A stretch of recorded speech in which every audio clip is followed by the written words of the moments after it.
एक बार फिर से अपने YouTube चैनल पर आपका हार्दिक स्वागत करता हूं। दोस्तों, आज हमने बहुत ही अच्छी क्लोजिंग दिखाई और अगर 4 दिन की बात करें तो लगातार एक के बाद एक नए हाइज और 2 दिन में ही निफ्टी ने तकरीबन 450 पॉइंट 450 पॉइंट्स के ऊपर क्लोजिंग दिखाई है नीचे से। और मैं अगर एस जी एक्स निफ्टी की बात करूं, जो थर्सडे को उसने लो दिखाया था 14,450 का, अगर एस जी एक्स निफ्टी की बात करें तो वहां से हम तकरीबन आप देखिए 650 पॉइंट्स हम गेन कर चुके हैं और जो आज हमें क्लोजिंग मिली है वो 15,100 के ऊपर मिली है। अगर निफ्टी फ्यूचर्स की बात करें, देखिए ये जो हॉर्डल था, जो पिछले अगर मैंने कई बार आपसे डिस्कस किया है, 12 मार्च से अगर मैं बात करूं, 12 मार्च को जब 15,050 को ब्रेक करके निफ्टी नीचे ट्रेड करना शुरू किया तो उसके बाद 5 बार ये वहां तक आया वापस। देखिए एक यहां पे आया 2 अप्रैल को, फिर आपने देखिए 8 अप्रैल को, मैं ये देखिए ये पॉइंट्स दिखा रहा हूं आपको। उसके बाद हम फिर यहां पर 29 अप्रैल को आए और उसके बाद फिर 10 मई को आए और अल्टीमेटली आज हमने उसको क्रॉस किया और क्लोजिंग दी है इसके ऊपर। देखिए जिस टाइम ये वीडियो शाम को 7 बजे रिकॉर्ड कर रहा हूं, उस टाइम जो निफ्टी फ्यूचर्स है वो 15,115 पर ट्रेड कर रहा है। यानी जहां इंडियन मार्केट क्लोज हुई वहीं पर फ्यूचर्स भी, जो 24 आवर ट्रेड करता है एसजीएक्स निफ्टी का, वहीं पर ट्रेड कर रहा है। और इस हिसाब से इंडिया का जो प्राइसेस बनता है वो 40 to 50 पॉइंट नीचे बनता है। अगर हम इसको एनालाइज करें तो इस टाइम जो हमारा इंडेक्स है, हमारे यहाँ का फ्यूचर है, 14,960 के आसपास का रेट होना चाहिए उसका, यानी जहां से क्लोज हुआ है वहां से 50 to 60 पॉइंट नीचे। देखिए अब एक प्राइस है जिस पर हमें बहुत नजर रखनी है, वो बनता है यही स्पोर्ट प्राइस। अब ये स्पोर्ट का काम करेगी 15,050। किसी कारण से देखिए अभी ट्रेंड पॉजिटिव हो चुका है, रिवर्स हो चुका है और बुलिश क्रॉसओवर तो पहले से ही चल रहा था। यहां पर एक बार सब ट्रैप हुए हैं और ये एक फर्दर गेन मिली है। 15,050 एक ऐसा प्राइस है, इसके ऊपर जब तक निफ्टी ट्रेड कर रही है हम पॉजिटिव मान के चलेंगे। लेकिन गैप डाउन कहीं खुल गए, 15,050 के नीचे खुल गए और कंटिन्यूस वहां बने रहे, तो फिर आपकी नजर होनी चाहिए 14,850 पर। मुझे नहीं लगता कि उस केस में अगले 2 दिन जो इस वीक की एक्सपायरी होगी वो हम 14,850 ब्रेक करेंगे। तो एक 1 या 200 पॉइंट का एक दायरा नीचे का खुलेगा अगर हम 15,050 के नीचे ट्रेड कर रहे हैं, और जब तक इसके ऊपर हैं आप लॉन्ग साइड पर रह सकते हैं। अब बात करें हम बैंक निफ्टी, और बैंक निफ्टी ने जो पहले अंडर परफॉर्म कर रही थी अब इसने आउट परफॉर्म करना शुरू कर दिया है। और आप ये देखिए आज हमने तकरीबन 34,250, यही मैंने आपको टारगेट बताया था। आप मेरी इस वाली वीडियो को देख लीजिएगा, उसके बाद का मैंने टारगेट, जो ये हाई था, इसी हाई को मैंने आपको बोला था और आप देखिए बिल्कुल आज वही हाई लगा 34,250 का, 285 का। उस हाई से ही बैंक निफ्टी थोड़ी सी नीचे क्लोज हुई है, 200-250 पॉइंट। तो अब यहां से क्या करना है, देखिए अब ये आपकी नीचे की सपोर्ट ये वाला प्राइस बन के आता है। कल के लिए मैं बता देता हूं 33,300 सपोर्ट तो ये बनती है पहली मेजर सपोर्ट। और टारगेट भी डिस्कस कर लेते हैं। टारगेट ये निकल के आता है 35,000 पे नजर रखिए। 35,000 के लिए आप ट्रेड ले सकते हैं अगर पॉजिटिव साइड पर ओपन होता है। नीचे आपको सपोर्ट मिलेगी, मैंने आपको बता दिया, ये जो ट्रेंड लाइन है जिसको क्रॉस करके आज ये बैंक निफ्टी ऊपर क्लोज करी है 33,300 के लिए। तो जब तक इसके ऊपर है कोई बड़ी गिरावट की संभावनाएं नहीं है। उसके बाद हमारे पास 5-6 अलग अलग स्पोर्ट बनती हैं। तो बिल्कुल ट्रेंड अब पॉजिटिव ही कन्वर्ट हो चुका है, तो आप लॉन्ग साइड पर रह सकते हैं। लेकिन आप ये मान के चलिए कि आपको अपनी पोजीशन को हेज रखना होगा, पुट साथ में बाय करनी होगी और फ्यूचर्स को लॉन्ग करना होगा।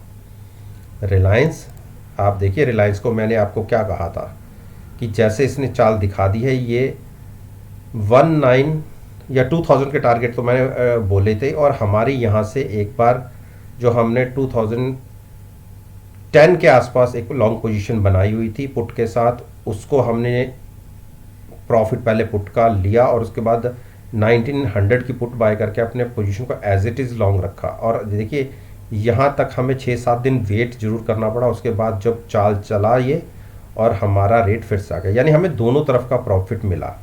लेकिन अभी हमने प्रॉफिट इस वाली साइड का भी बुक नहीं किया।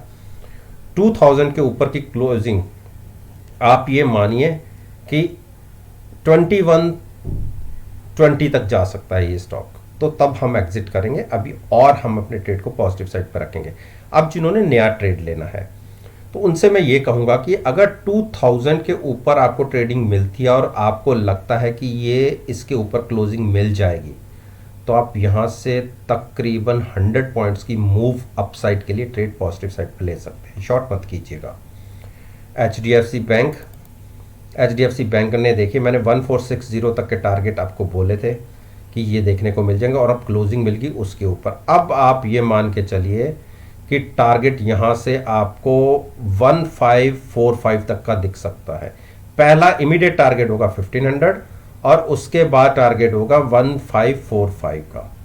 तो 25 पॉइंट्स के लिए आप ट्रेड ले सकते हैं लॉन्ग साइड पर। जब तक 1450 के ऊपर है बिल्कुल मत सोचिए कि कोई गिरावट आ सकती है। 1450 की पुट बाय करके फ्यूचर्स को लॉन्ग रख सकते हैं। लिमिटेड रिस्क और मैक्सिमम रिवॉर्ड के साथ स्ट्रेटजी ले सकते हैं।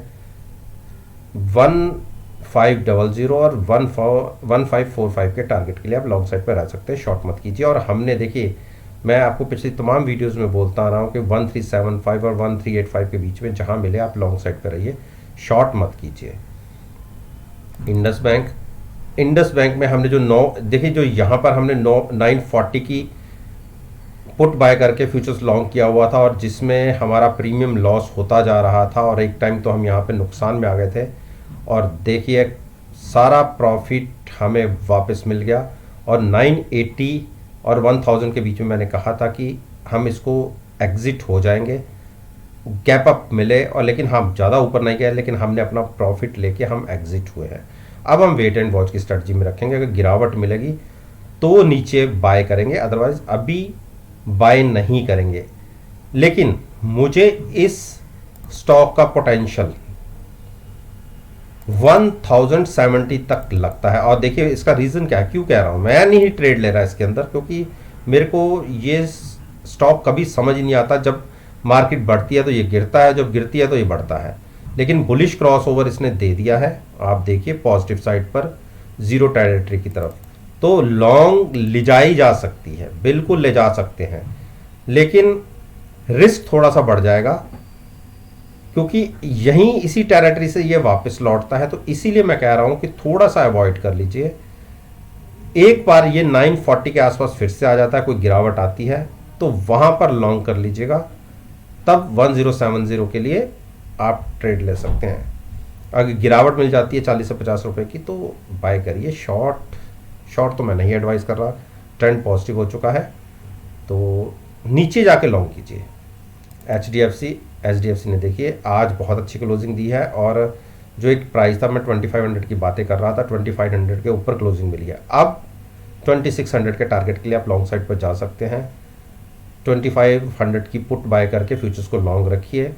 जब तक 2480 के ऊपर है घबराहट नहीं होनी चाहिए।